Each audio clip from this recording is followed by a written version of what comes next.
kawin lain. Dan dengan janji mak ayah kami mak yang raya ganyan yang raya. Terima kasih dari kamu dan wakili Pak Desi dan urung si ganyan bawa ganyan manteng na urung si. Video yang disebarkan merosa Jemantara News.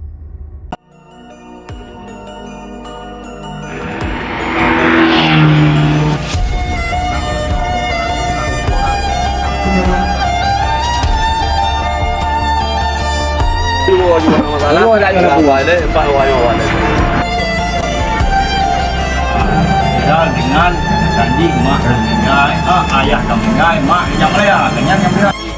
Kamu menyelamat generasi. Makamnya lagi artinya kadang-kadang betul mudah. Kelelahan orang drone jalan kopi. Dari PBO. Ya benar. Jadi setidaknya kamu menyertai izin orang drone tamai udah. Jadi kamu anak menyelamat generasi. Buku kado kena aja. kamu Gementara Puronyo beserta AOC Subah Malaysia dan rekan penggiat sosial lain katu melangkah Aceh Timur di Kampung Nuhun, Mantang Nuhun, Kabupaten Aceh Timur, Kecamatan Darussalam. Memastikan beberapa hari lalu ataupun beberapa jam lalu sempat ada video viral terhadap adik Pasha bahwa agaknya ngaku adalah sindrom negatif dan mungkin mak dekat langkah Malaysia.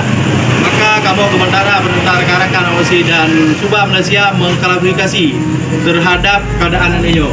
Perlu kamu sampaikan bahwa adiknya agaknya punya sindrom ayah yang sehat dan punya seorang ibu. Tapi mohon maaf keluarganya adalah mungkin keluarga yang kurang mampu, kurang miskin. Dan anaknya mungkin agak terganggu sedikit psikologi. Maka kamu Pak Desi dan ayah dan mak bersepakat untuk menyelamatkan anaknya supaya jangan menjadi bom waktu untuk kampungnya dan untuk keluarga.